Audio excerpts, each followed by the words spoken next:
What's up, guys? This is Ryan. And this is Neil. And we want to This is Neil. take a little bit of time right now to teach you guys something. A few people have asked about budgeting and about bill paying. And we wanted to just share one of the ways that we do, at least this is something I do, to make sure that I never miss payments. There's a couple different things you can do. This is a simple thing that you don't need crazy technology or formulas, just so that you never miss payments. And it's also a good way to see at the end of the month, what are you actually spending in a budget?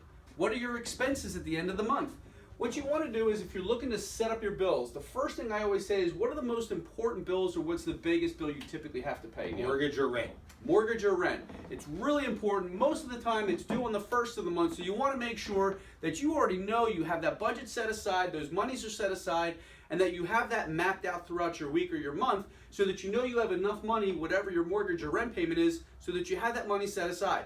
The other good thing too, guys, is make sure that whatever you pay, however you pay, if it's a phone number you call in, or if it's a website address, save that to your favorites, or make sure that it's easily accessible so you don't have to go looking for it.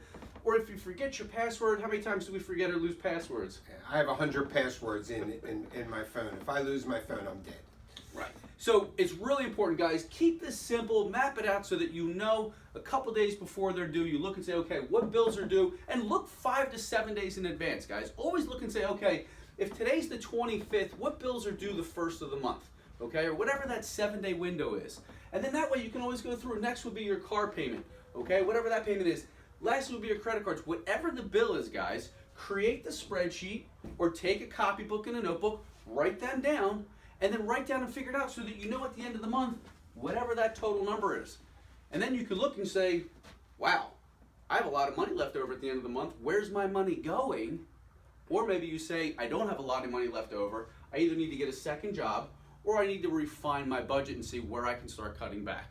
Okay? It's a simple exercise. I promise if you do this, guys, it's painful at first, but once it's set up, it's a set it and forget it. You don't have to do it anymore. It's done. Once a week, you check it, and then you're good to go. And that's one of the ways to help you guys stay on top of your budgets. It's a good way to help you understand how much money you have left over at the end of the month, where you could possibly save, or maybe where you need to start saving. So, anything else to add? Nope.